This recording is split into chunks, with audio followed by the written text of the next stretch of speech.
Corps headquarters in Washington, D.C. Welcome to our webinar, The Geography of Islam. Welcome to our moderators, Stacey Ferguson and Rachel Popick.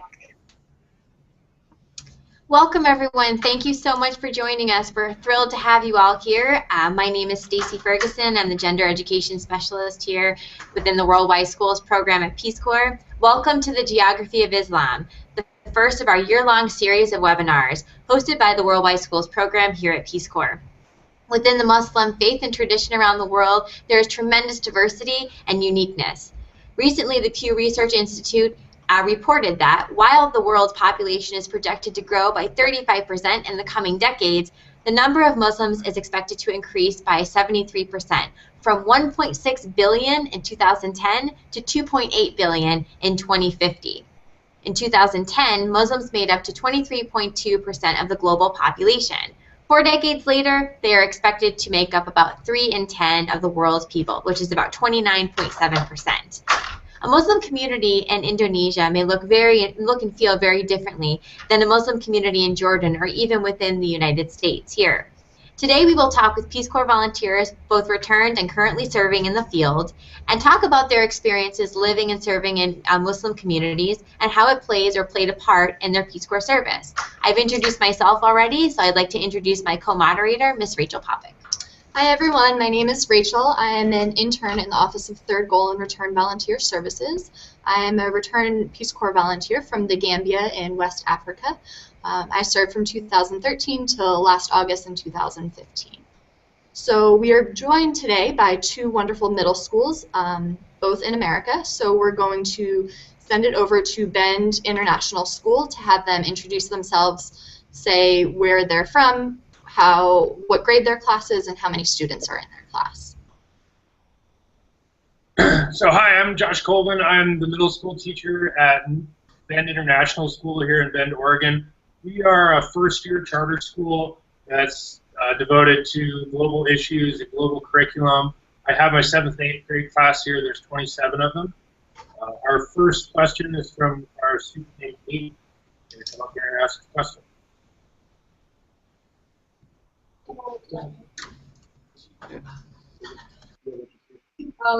What feature comforts did you use when you first moved? Josh, can you hold off on your question for 1 minute? We're going to introduce the other school and the volunteers, and then we'll send it back to you. Yeah, then we'll send it right back to you. Okay, sounds good. Hey, right there, you're doing great. All right, thanks. Okay, so now we're going to send it over to Democracy Prep to have them introduce themselves to us. Good afternoon, everyone. My name is Sean Rudy. I am the Executive Director here at Democracy Prep. We are very excited to be on this webinar. We have 40 6th grade scholars here in Southeast DC, and we're very excited to learn a little bit more about Muslim culture.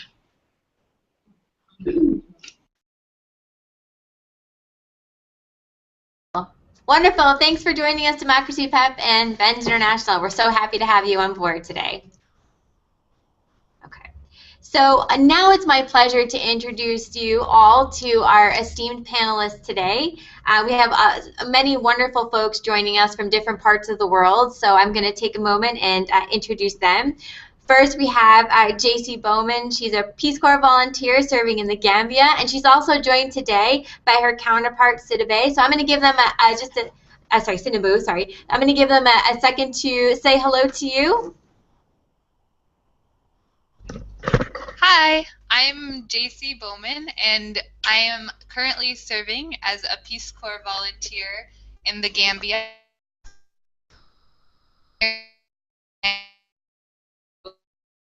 Hi everyone, my name is Sina Bunyang and I am a social worker in the Gambia. I work for Nova Scotia Gambia Association, a Canadian Gambian organization. Thank you. JC and Senabu, can you turn on your video for a second and just wave hi so everyone can see what you look like? Oh, we have to turn on our video.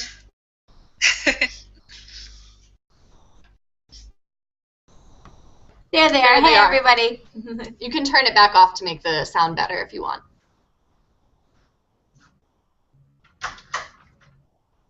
Okay. Perfect. Thanks so much. JC and Sinabu. Next, I'd like to introduce Jacqueline Mohammed, and Jacqueline is a returned Peace Corps volunteer, so she's finished her service, and she served in Lesotho, so I want to give her a second to introduce herself. Jacqueline. Hi, my name is Jacqueline, and I did serve in Lesotho, which is a small country in Africa, from 2012 to 2014. I was a CHED volunteer, which is a community health and economic development, focusing on the economic development side, and I worked at an orphanage to build capacity. Thanks so much, Jacqueline. It's lovely to have you on board. You can go ahead and take off your video until we're ready to come back to you. That's great. Next, I'd like to introduce Mr. David Goff, and David is a returned Peace Corps volunteer from Indonesia. David. Hi, thank you. Pleasure being here today. I was in Indonesia from 2012 until 2014. Indonesia is a country just north of Australia. It's actually made up of thousands of islands, some very big, some very small. The island I was on is called Java, and I was an education volunteer. So I worked in a madrasa, or Islamic high school, to teach English and work with teachers to help make lesson plans. Wonderful. So happy to have you on board, David. Thank you. Thank you. And last but certainly not least, a country that's near and dear to my heart and a wonderful volunteer, Mr. Thomas Duncan, is coming to us from Morocco. Hello, my name is Thomas Duncan. I am from Rockville, Maryland. I serve in Morocco, which is in North Africa. I spent 2 years in a very small town in the Sahara Desert called Tabounit, and now I live in the largest city in the region called Ouarzazate. Wonderful. Thank you so much to all of you for participating and joining us today.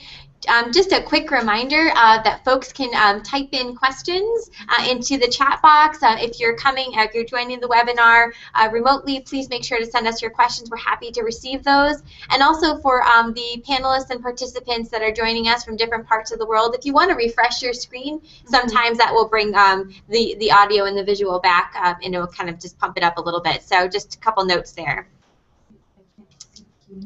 Okay, if you can't see the Q&A, yeah. Okay, so now we will send it back to Bend International, and they can ask their first question.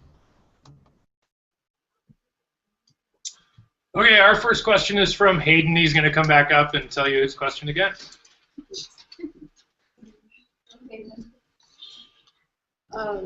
What creature comforts did you lose when you moved to?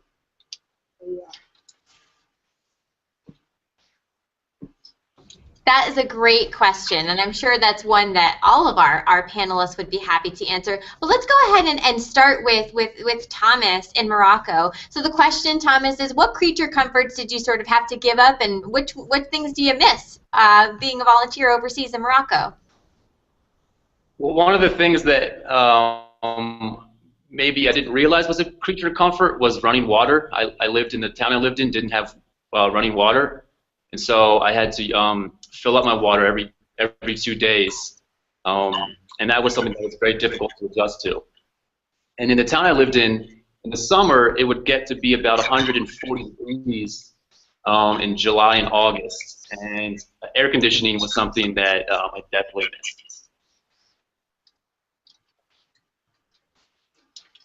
I can actually attest to that, Thomas, that you're absolutely right. Morocco can get really hot, and there's no air conditioning often where we live. I want to share the same question because it was a good one with David, our PCV from Indonesia. David, questions about what you missed in terms of creature comforts when you were serving as a volunteer in Indonesia. Sure, great question. For me, one of the things was getting used to not having as much variety of food, especially within the day, different meals. In the United States, I was used to having, something for breakfast, something different for lunch, dinner. In Indonesia, I got used to eating maybe rice for breakfast, rice for lunch, rice for dinner, and so just getting used to not having as much different kinds of foods, it took some adjustment. Thank you, David. And perhaps we can actually also circle back to JC and in the Gambia. And the question is about creature comforts and what you miss the most from home and things you've had that you maybe don't necessarily have so much of in the Gambia. Okay, so what I've heard so far from the other Peace Corps volunteers sounds pretty similar to my experience. Also say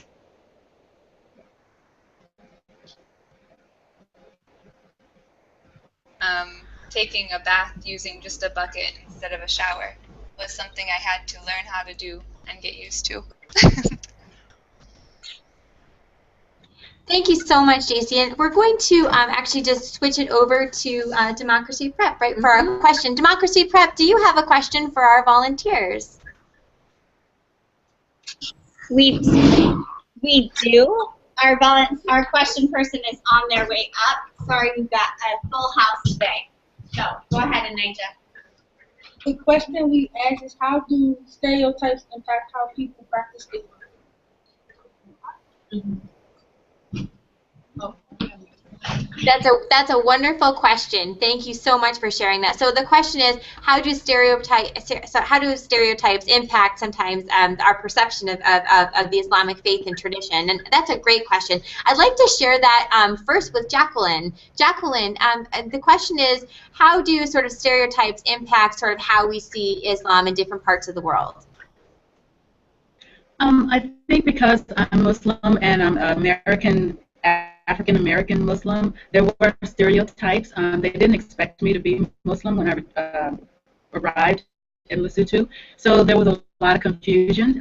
They wanted to know where in Africa I actually came from, and didn't understand that I was actually from American and a Black American at that. So I think that just seeing me it brought a lot of stereotypes, but once I explained to them that I was from America and had chosen Islam, it was no different.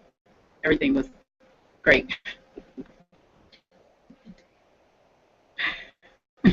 Thank you so much, Jacqueline, for sharing. So this idea that, from what I was gathering, being American is a lot of different things. You can be from a different faith, from a different community. You can have a different background, and you're still representing yourself, and that's wonderful. I wanted to also share this question with, let's go to David. David, Indonesia. Did you have any sort of any kind of stereotypes or sort of things that were surrounding Islam in your service that you thought were kind of harmful? Sure. So just a little background.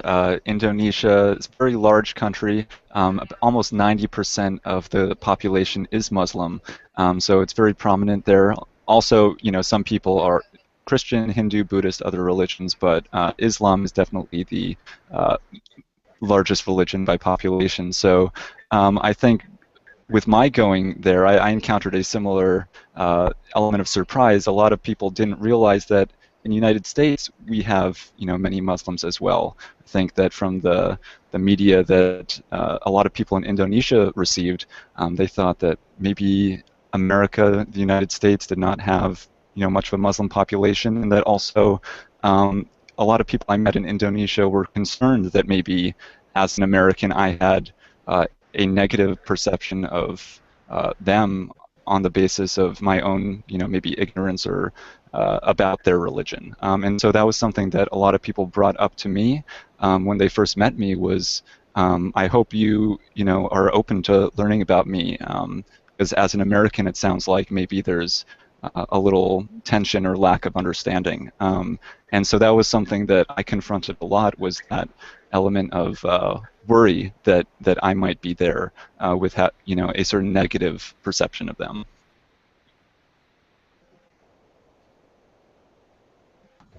Thank you so much, David. And I also want to turn the same question to Thomas in Morocco. So I think that's a great question. I think that with any stereotypes, it is a matter of knowledge and I think in America right now, there's not a lot of exposure to the diversity of Islam and how diverse it is around the world, even in Morocco especially. And I think regarding my service, one of the stereotypes that maybe on the flip side is that I've come to speak Arabic and I'm communicating with people in my community only in Arabic. and they see someone who doesn't look traditionally Muslim being able to speak Arabic, and that allows me to engage them in a very positive and constructive manner. Excellent. Thank you so much for those wonderful answers and that feedback. And I'm going to shift a little bit because, Thomas, you've just sort of inspired me thinking about the importance of language. And that was a question I think that we wanted to share with the group as well, and which is Arabic and words or phrases from the Quran are often spoken within the Muslim faith and tradition around the world, serving as sort of a cornerstone of communication and how people greet each other and how you communicate on a day-to-day basis. I wondered if I could ask the volunteers, the panel, to sort of give some examples of words or phrases or maybe even physical gestures that you use to communicate on a daily basis, and kind of what the symbolism and meaning behind that were for you. I'm going to actually share that with Jacqueline first, please. Actually, because I served in a Christian country, I spoke less Arabic during my service than I did in America. I didn't find the Muslim community actually until my second year. So it was pretty much, I was pretty isolated as far as my religion is concerned. So I didn't use any phrases during my service. And Jacqueline, on that note, because you were serving in a faith community that was different than your own, were there any sort of words or phrases or gestures that you had to learn that were sort of more of that faith-based community that you had to use on a day-to-day basis? Not really. None come to mind because I am first-generation Muslim, so my family and my friends were Christian. So I think I fell right in with the community and the religion, so I didn't notice anything that was hard for me to cope with or anything that I had to learn or to deal with. Thank you so much, Jacqueline. I'm going to ask the question also of Josie and the Gambia. JC and the Gambia, sorry. So JC, can you hear me? In greetings and gestures, is that right? That's right, yeah. Okay. Do you want to say something about it? Okay. Most of the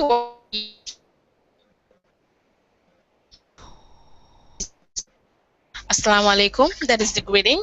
Or you say Alhamdulillah, which is thank God. Or when you swear, you're like Billahi. When you say I swear to God. I swear to God is like.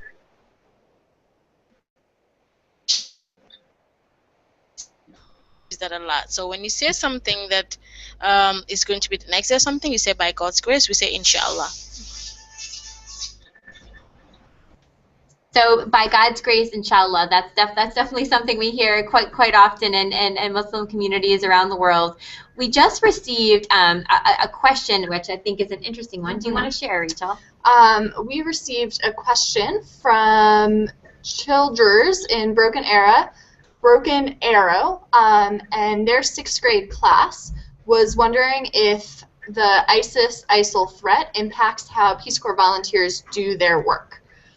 We will send it over to David. David, did ISIS impact your work at all?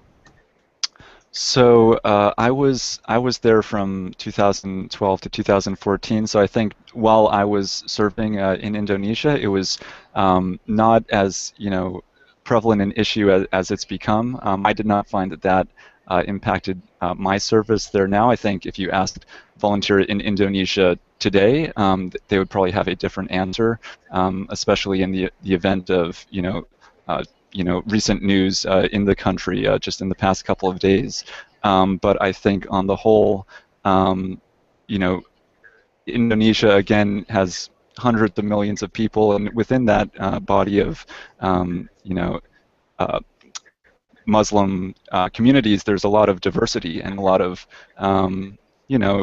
pride behind Islam, and also pride of being Indonesian and having their own kind of cultural interpretations of what Islam means to them. So I think that in my own experience in Indonesia, it was a very Indonesian form of Islam that did not always, you know, feel that it was relying on kind of other nations or other groups' interpretations of Islam. Wonderful. Let's send it over to Thomas and ask the same question of your service in Morocco. So it's a great question. Morocco is in North Africa and is considered to be part of the Middle East region. But Morocco is very anti-extremism, and I've always felt very safe here. I think that in terms of affecting my service, it really hasn't. It's very progressive and peaceful country. Maybe the one way it has is that now I'm in a position to address stereotypes that people back home might have, but are Moroccans or Muslims in Morocco extremists, or you know, are you safe, and are you in danger? And the answer is I'm absolutely safe. Danger in Morocco, I cannot stress, it's really progressive in this region for being peaceful. Wonderful. Okay. I think we'll send it back to Bend International for them to ask their next question. So, Bend International. Okay, hey everyone, this is Luana with the second question. The question is, what were some of the differences between the people you saw there and the people in America?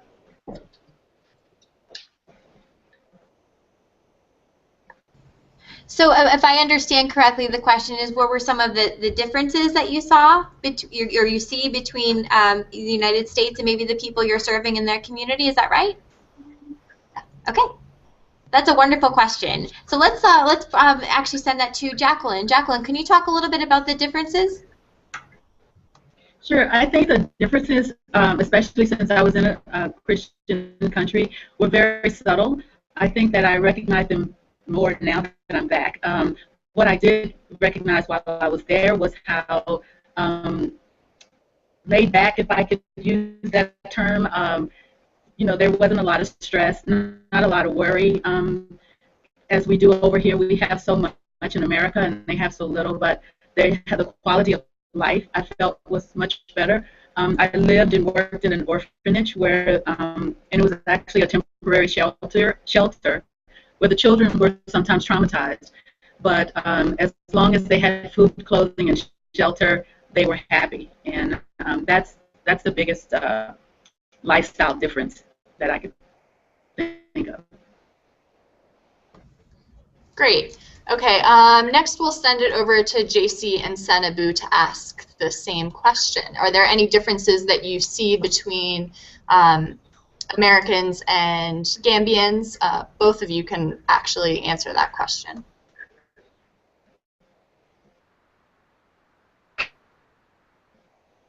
The question, if we heard it right, is what difference?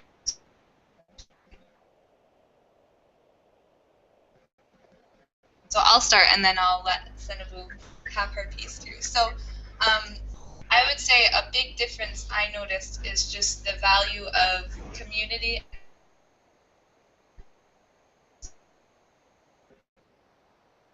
or their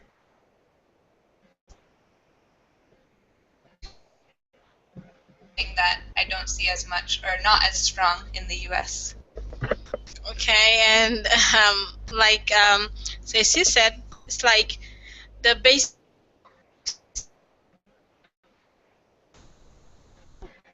culture. I mean, Hey, JC and Senabu, can you turn your video off? how to do it. The audio is getting kind of choppy, and then Senabu, can you repeat that? That would be great. Okay, I mean, religion and tradition.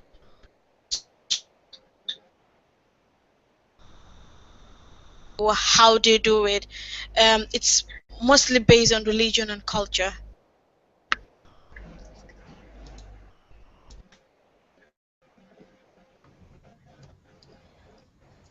Okay, great. Well, thank you so much. And we want to go back to we have actually one other question. I want to see if Thomas, do you have any thoughts about the last question about kind of similar things that you notice that are different in your community in Morocco versus in the United States? Yeah, so first off, I completely agree with the other answers. And I think one very interesting and specific aspect that is different is the way that people eat here. So people in Morocco, they eat all from the same big dish in the center of the plate, and it's a big family event, and everyone, instead of using forks or spoons, you use bread to basically scoop the food into, to use as to scoop your food. And my friends in my community, they think it's sort of strange that I eat in America with a fork and I would have a knife. And that's one of the things that I've really come to love, because it's like your family becomes your own little community. And you have to sit and be together. It's a really nice time.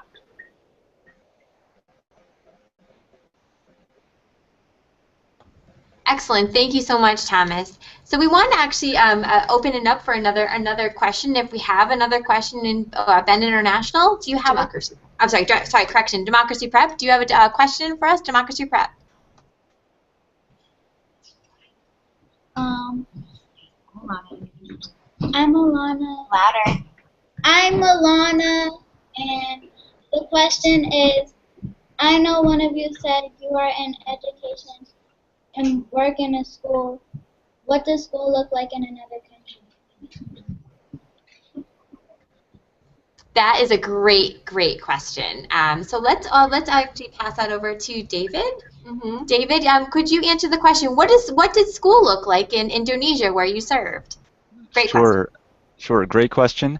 And some of the schools really don't look too different than a lot of the schools here in the United States. Other schools in the country might be, made out of different things, maybe made out of bamboo instead of brick or things like that. But in terms of the classrooms, sometimes pretty similar. Lots of students at desks, teacher in front of the room. One difference I noticed in the school where I taught was every year or every semester, students in that school would study about 16 or 17 different subjects. So I was used to, as a kid growing up, studying maybe 7 or 8 subjects like reading, math, science, things like that. But I was surprised at how many different classes they all took all at once. And that was a little bit surprising to me, but really essentially within each class, it was pretty similar to what I was used to. Okay, great. JC and Senabu, I know you both also work very closely with Gambian schools. Do you want to talk a little bit about that?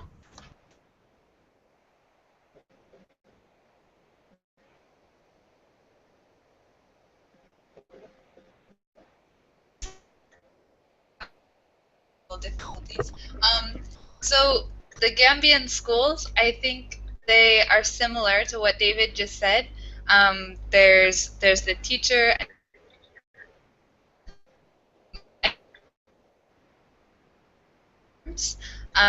One interesting thing I would say is that most students, they start out learning local languages in their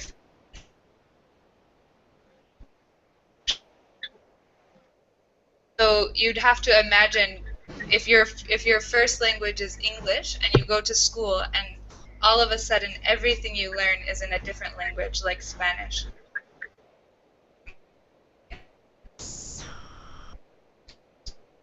It's not our basic language. We have our mother tongues that we use. So that's basically it.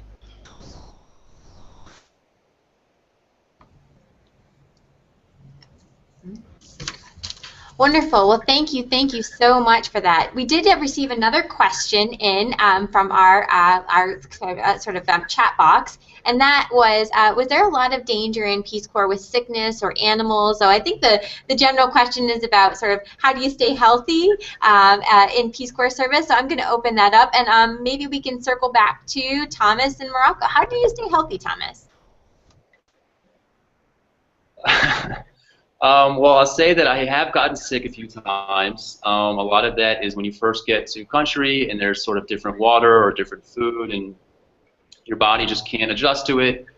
And all of a sudden you find yourself living in a foreign country with a host family and you don't really speak their language very well and you're really sick and it's this very like dramatic experience.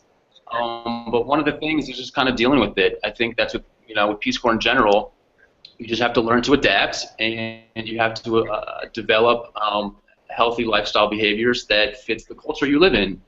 And I've lost a bunch of weight, but through working out and through making sure I get enough food and my nutrition's correct, I stay healthy. I think that one of the things I've learned to do here is to focus on my nutrition in a way that in America I never really thought about.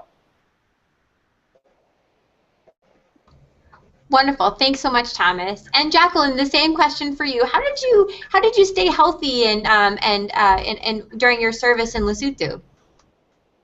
That is a great question. Luckily for me, I was never sick while I was serving. I think it was because I followed the rules. That's all I can attribute it to. As far as boiling my water for so many minutes and all of the different things that Peace Corps tells us to do to stay healthy, I tried to follow those things, and I was pretty lucky. If I ever thought that I was getting sick, I'd call the Peace Corps office immediately, and they tell me what to do, with maybe minor colds or anything, but I didn't get anything more than the sniffles. Thanks, Jacqueline, so much. And I want to share the same question also with David. David, how did you stay healthy in Indonesia? Sure, very good question, and some of the things that the other panelists have mentioned I think apply as well. Maybe looking beyond just the nutritional aspect, but one thing about Indonesia is it has lots of volcanoes, more volcanoes than any other country in the world, and once in a while, that causes problems if one erupts or something like that. And for me, growing up in Massachusetts, that sounded very strange or unusual, and it can be, a very difficult or destructive thing. But what surprised me then being in Indonesia was people there would watch the news and say, did you hear there was a snowstorm in the United States? There's a blizzard. And to them, that had kind of the same element of strangeness or danger as volcanoes did to me. And so it was just kind of going into that new place, learning what are the things I need to be aware of here. Maybe different from the ones I'm used to, but it just is the process of relearning what's the situation in this new place that I'm living, and then trying to do your best to make those adaptations to stay aware of them. Okay, great. So we're going to ask Bend International to come up with another question for our panelists. All right, this is our student Genesis. She has the next question. What did female Muslims typically wear? Great question. So I think if I heard you correctly, what do female Muslims in your community typically wear? Is that correct? Yeah? Yes. All right. Well, I'm going to actually go ahead and pass that over to Thomas first and ask, Thomas, can you talk a little bit about what you've observed women and young women and girls wearing in your community? Right. So, and I think that this is also one of the things where the answer is there's a lot of diversity in the apparel. Some women that I work with every day, they wear very Western clothing. They do not wear a headscarf. Other women do wear a headscarf, and it's completely normal. And other women dress very conservatively, and they will wear a full face veil with an opening for the eyes, and they'll wear gloves, and they'll wear socks all the time. It's really one of those things that depends on the person's personal values and the family values. And with girls in general, younger girls, it also depends on the sort of how traditional the family is, or maybe how progressive they might be in the wear that in what they want their daughters to wear. That's a great, thank you so much, Thomas. That's a really great question, and we actually have a blog that sort of talks a little bit about that, and that we'll be sharing that blog link following the webinar, so stay tuned for that. Thank you so much. I wanted to actually share that same question with Jacqueline as a woman of faith yourself. If you could talk a little bit about the diversity and what women within the Muslim tradition and faith choose to wear. I love the question because also I saw the diversity, which was really foreign to me, going to Muslim countries or just going to the Christian country where there were Muslims. In America, I've been questioned a lot about whether, why I don't wear the traditional garment. I usually have a head covering of some sort, but it's not the traditional garment. And I felt much freer and liberated when I was in Africa and serving in the Peace Corps because there was so much diversity in the way the women were dressed, from the Western attire to the traditional family, and it didn't seem to have any bearing on how faithful you were. It wasn't. It didn't correspond with your level of faith, what you had on, and so it was very freeing for me, and enjoyed it. Thanks, Jacqueline. And the same question to Senabu, I would say. Senabu, if you wouldn't mind sharing your thoughts about the ways that women and young women and girls within the Muslim tradition and faith in the Gambia are able to dress or choose to dress.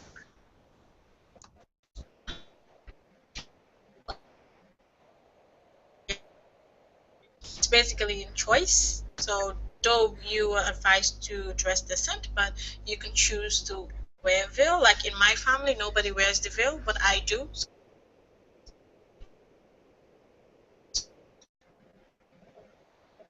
Jeans and mini skirts here, it's perfectly okay. It depends on how you want to practice your religion. Yeah. Thanks so much. We are getting some wonderful questions in through our chat box, and so just to make sure we address them all, we're going to take one question and direct it to one of our panelists and sort of move through the questions just to make sure everyone's questions are answered. Do you want to read the top one, Rachel? Of course. So this question comes from someone named Rachel, and it asks, how did the Peace Corps prepare you to work with people from a different religion, and what could they have done better to help that aspect of your service? It's a wonderful question, Rachel. Let's pose that question to David.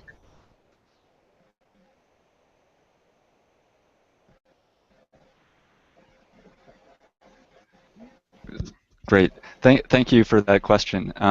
So one thing that that helped me, go live in an Indonesian community, and kind of understand that background of that religion was the first couple of months of training that I received as a volunteer when I first arrived in the country. And a lot of that training, in addition to other things like learning the language, was geared towards the volunteers better understanding the culture as a whole, and a big component of that was the aspect of religion. And so we had speakers come in to talk to us about what was the history, some of the customs we should be aware of. We had kind of field trips with university students who took us out to interact with various people in the communities to kind of just get to know and feel comfortable having conversations and making observations and just getting to know what that situation was. So I think having that couple of months where we had a lot of freedom to ask questions and observe and just learn was very valuable for me before starting my own independent service in my own community. And I think that on the whole, I don't know of any major things that I would have liked to have seen differently, and it's hard to provide that kind of training in a way that accounts for all the wide variety of communities where volunteers serve throughout the country. But I think that just making sure they provide that caliber of orientation, and then throughout the 2 years being there as a resource if volunteers are confused or have a question about something to offer that kind of guidance. Thanks so much, David. We wanted to say thank you to Bend International for joining us on the webinar today. I know that they had to excuse themselves, so we want to send them hugs and say thank you so much for everything. And we're going to actually move through. I'm sorry. Go to Democracy Prep now, just to ask if you have another question, Democracy Prep.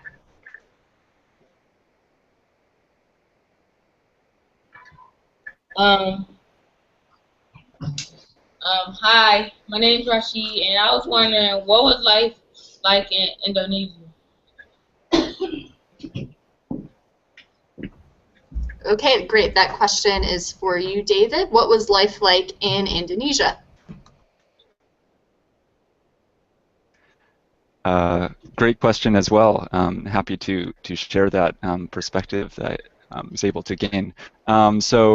Like I said, Indonesia is a country of many, many islands, all kind of around the equator. So pretty hot. There are some kind of rainforests, lots of wildlife, also lots of rice fields, things like that. One thing to kind of bring in the topic of Islam was I wondered going in, I didn't know much about it, you know, coming from my particular community in the United States. I knew a few things like, okay, you know, Muslims pray 5 times a day, or they fast during Ramadan, but I didn't really know what that looked like. How did that work?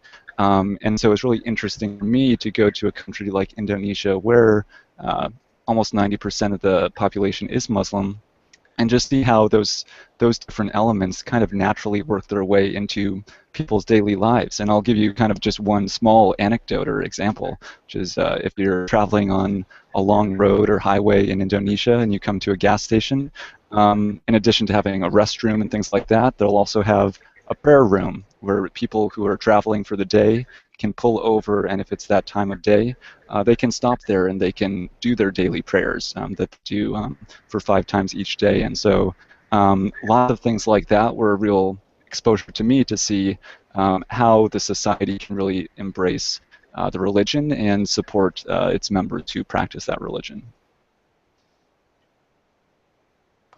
Thank you so much, David. I wanted to turn to our chat box also and just kind of offer up another question that we've received. This comes from a person by the name of Doug. And Doug asks, what things did you see or experience that have had a lasting impact on you during your service? So I'm going to actually share that with Thomas. Thomas, could you talk to us a little about something that, or an experience or something that you've seen from your service that's really had a lasting impact and resonated with you? Yes, there's been a lot of things. One of the things that I think ties with the theme of Islam and sort of differences between America and Morocco is Moroccans in particular, maybe the most hospitable people I've ever met. They're everyone, like the phrase in Morocco is "you're welcome," meaning like you're welcome into my house, you're welcome to stay with me.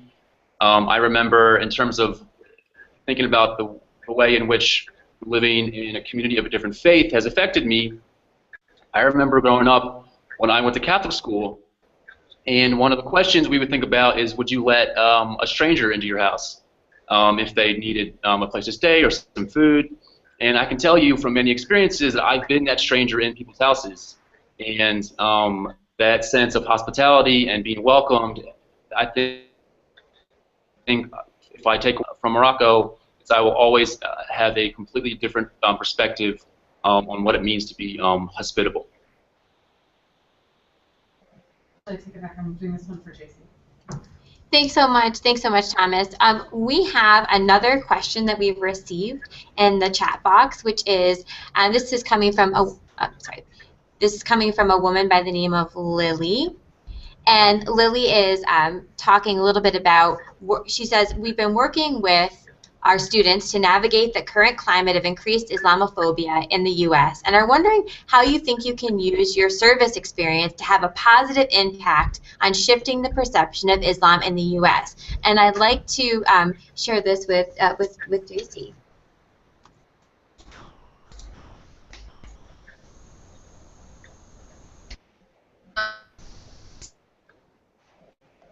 And something that I've been doing my whole service is just sharing my everyday experiences with people in the US, people back home.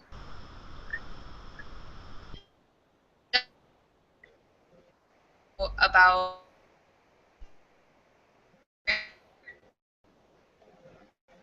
people just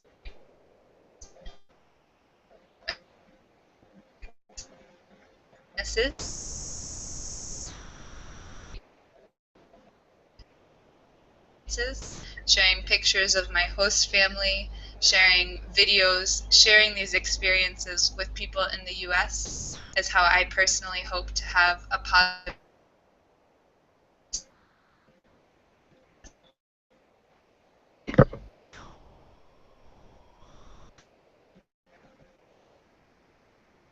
Thank you so much, JC.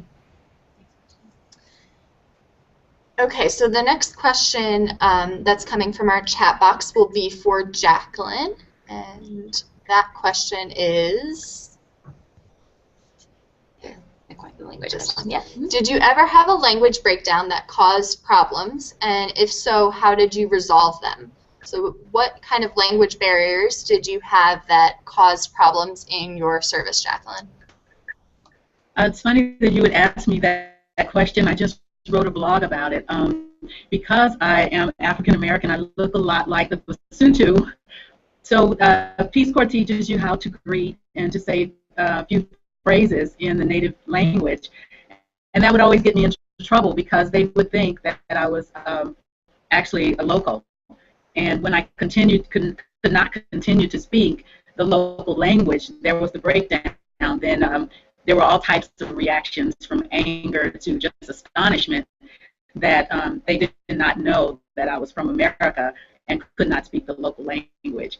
So it actually was pretty uncomfortable sometimes, and I resorted to mostly speaking English with people that I had not met before. I would not greet them in the local language because, of course, they would want me to continue to speak in the local language.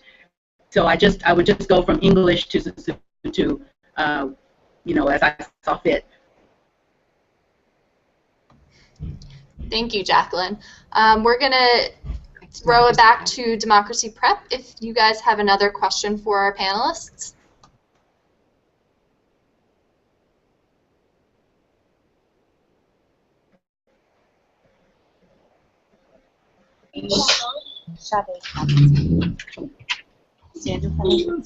Back up a little. Hi, my name is Sade. How can kids get an international perspective now?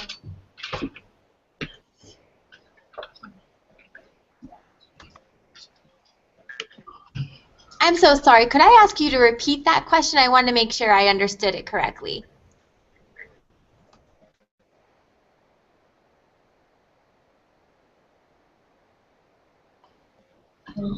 How can kids get an international perspective now? Great question. So the question was, how can kids or young folks gain an international perspective? I want to kick it back to our volunteers overseas. Maybe Thomas, you can add a few comments. How can you gain an international perspective if you're a young person growing up in the U.S.? That's a great question. I think that it's 2016 and we live in a very globalized world. And the one thing about that to really pay attention to is if you see something on the internet or on TV, just because it's on there doesn't mean it's necessarily true. And if you're interested in a topic, maybe like a country like Morocco or Indonesia, there is a ton of information on the internet or in your library or I'm sure at your school that you can look into. The information is there. It's just a matter of looking for it and a matter of understanding where information comes from and whether or not it's credible. I think that's just a life skill that's very important that goes across a whole bunch of subjects. Thanks so much, Thomas. I want to also to add to that. I think also within your community, here, especially here in the United States, we have a lot of diversity. If there is a person in your community you're interested in knowing more about their cultural traditions, it's okay to ask and to explore and to sort of utilize the community you have around you to learn more about what you're interested in and to gain a global perspective. We're very fortunate here in the United States to have quite a mixture of people, different faith traditions, different cultural traditions, different backgrounds, and so I think a lot of the resources that to learn more, to have a more international perspective, can often be in our own communities as well, and taking a look at the people around us and using those resources as well. I wanted to just take another shift and take another question from the chat box. This question's coming in from Mr. Baca. And it says, my dad said he would eat some strange things during his service, foods that were a little less, maybe less traditional. Has anyone tried any different foods, and did you get sick? That's a question. So let's share that actually with David. David, can you comment about your food and any kind of interesting or different things you tried in your diet in Indonesia? Sure, very good question. And a lot of the food I did encounter during my time in Indonesia was pretty different, maybe things I hadn't seen before or heard of before. I am a vegetarian, so I don't eat meat. So if I know volunteers who did eat meat in Indonesia encountered a lot of maybe unusual things like ox foot or oxtail or chicken heads, chicken claws, things like that were part of their soup or things like that. As a vegetarian, I encountered a lot of strange fruits I had not known about before, really. One was durian, which is a very smelly fruit, so smelly that sometimes it's not allowed to be taken into hotels or airports because it really just has that very distinctive aroma. And it getting the exposure to fruits like that, it was a little strange at first and kind of challenged my expectation of what a fruit should taste like. But it was really a great opportunity to kind of, expand my own horizons. And really, by the time I left, I knew I could name probably twice as many fruit as I knew going in, which was pretty cool. Thanks so much. We're going to take one more question from our friends at Democracy Prep. So if you have a last question, we would love to hear it.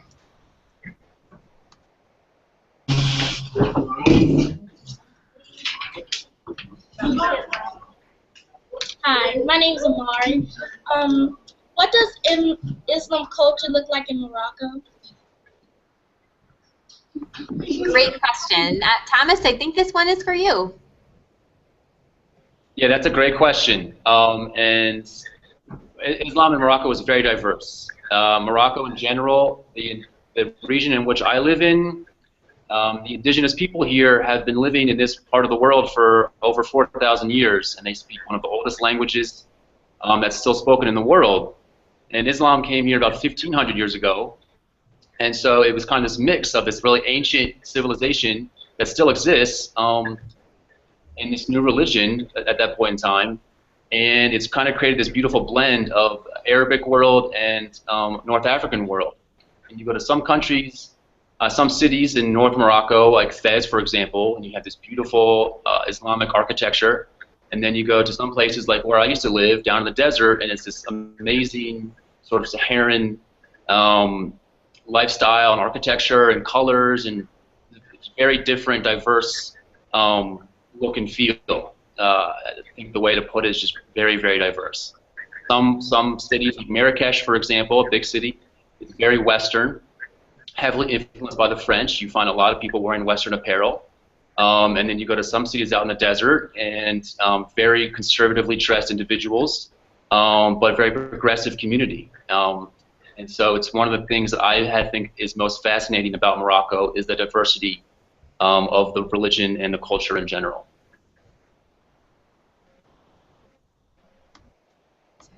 Thank you so much, Thomas. And I want to thank everyone for their participation today. It's been a really amazing conversation. I want to thank all of our students at both at Bend International and also at Democracy Prep for amazing questions. I want to thank you all for your participation, and I want to thank our wonderful volunteers, both current and return, for your participation in today's webinar. I think conversations like this are really important and help move the dialogue for peace and friendship forward as part of our mission here at Peace Corps. On behalf of Peace Corps and Worldwide Schools, we want to thank everyone for joining us today, and we hope our students especially, have learned a little bit more about the geography of Islam and the diversity within the Muslim world, and that you'll share a little bit more of the conversations we've had today together with your friends and family and your community. We'd also like to extend a really warm thanks to everyone viewing the webinar. We really appreciate your support and your wonderful questions that you've submitted. Please be sure to visit the Worldwide Schools webpage and click on the Events tab so you can stay informed and register for our new exciting and upcoming webinars that we will have. We have a whole year's worth coming each month, so that's kind of exciting. And in addition to the webinar series, we also have opportunities to connect your classrooms with current volunteers, as some of whom you've heard today, with kind of an exchange, what we call correspondence match. And also, if you're interested in having a volunteer return Peace Corps volunteer come to your classroom and talk about their service in person, that's also a possibility through our Speakers Match program. So again, lots of resources that we have for you. We greatly appreciate your support and being part of this discussion. It's very important. And we look forward to another webinar and with you joining us next month. Thank you so very much, and have a wonderful afternoon. Bye-bye, everybody. Thanks.